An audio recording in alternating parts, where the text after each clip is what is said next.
નમસ્કાર દર્શક મિત્રો, મિરર ઓફ ધી વર્લ્ડ ન્યૂઝમાં આપ સૌનું હાર્દિક સ્વાગત છે। વડોદરા જિલ્લા સાવલી તાલુકાના વિલોલ ગામ ખાતે સાંસદનો સન્માન સમારોહ યોજાયો। વડોદરા જિલ્લા સાવલી તાલુકાના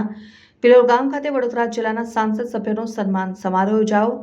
વિલોલ ગામ ખાતે શ્રી નીલકંઠ મહાદેવ મંદિરના પ્રાંગણમાં વડોદરા શહેર જિલ્લાના સાંસદ સભ્ય ડોક્ટર હેમાંગભાઈ જોશીના સન્માન સમારોહ કાર્યક્રમ યોજાયો હતો। આ ક્ષણો ડોક્ટર હેમાંગ જોશીએ જણાવ્યું હતું કે તમને હર હંમેશ પિલોલા ગામ પ્રત્યે લાગણી રહેશે તેવા યુવા અને શિક્ષિત સાંસદ ડોક્ટર હેમાંગભાઈ જોશીનું સમસ્ત પિલોલ ગામ દ્વારા સન્માન કરવામાં આવ્યું। પિલોલ ગ્રામ પંચાયતના સરપંચ અંકિતાબેન, વિપુલભાઈ, તાલુકા સદસ્ય પરમાર દિનેશભાઈ, ભૂપેન્દ્રભાઈ પરમાર, નીલકંઠ મહાદેવના ટ્રસ્ટીઓ અને ગ્રામજનો, વકીલો, વડીલો ઉપસ્થિત રહ્યા હતા। પિલોલ ગામનો આશીર્વાદ એ હંમેશ મારા ઉપર રહ્યો છે। જ્યારે હું એક ઓફિશિયલ તરીકે પણ CSR હેઠળ પિલોલ ગામ સાથે જ્યારે મારે સંકળાવાનું થયું ત્યારથી પિલોલ ગામના સર્વે આગેવાનો, અમારી પૂર્વ કંપનીના ઘણા બધા કર્મચારીઓ એ પણ પિલોલ ગામે હતા અને જ્યારે ચૂંટણીમાં મારું નામ જાહેર થયું ત્યારે એક એવું ગામ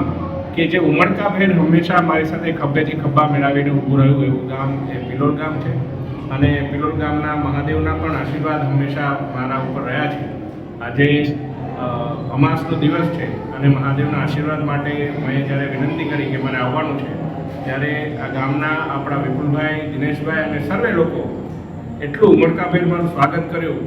અને મને જે પ્રકારે પ્રેમ આપ્યો, હું સમગ્ર પિલોલ ગામના વાસીઓનો ખૂબ ખૂબ આભાર માનું છું અને ખાતરી આપું છું કે આ ગામના વિકાસ માટે,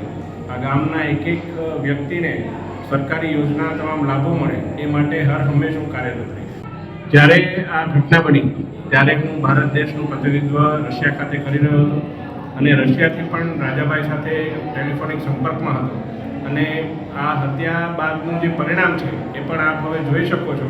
જે પ્રકારે જે પણ પોલીસ અધિકારીઓની પણ આમાં સંડોવણી હતી, પહેલાં તો એ તમામને સસ્પેન્ડ કરવામાં આવ્યા છે અને ગઈકાલે પણ પનિશમેન્ટના ભાગરૂપે ઘણા બધા એમાંથી પોલીસના અધિકારીઓને આપણે ખૂબ જ અલગ અલગ જગ્યા પર એમનું પનિશમેન્ટ ટ્રાન્સફર પણ કરવામાં આવ્યું છે અને જે એમના હત્યારાઓ છે એ હત્યારાઓ જ નહીં પરંતુ વડોદરામાં આવા કોઈ પણ ચમરબંધીઓ હોય એવા લોકોને આ પ્રકારની કોઈ પણ તક હવે ભવિષ્યમાં ના મળે એ માટે પણ પોલીસને સખ્ત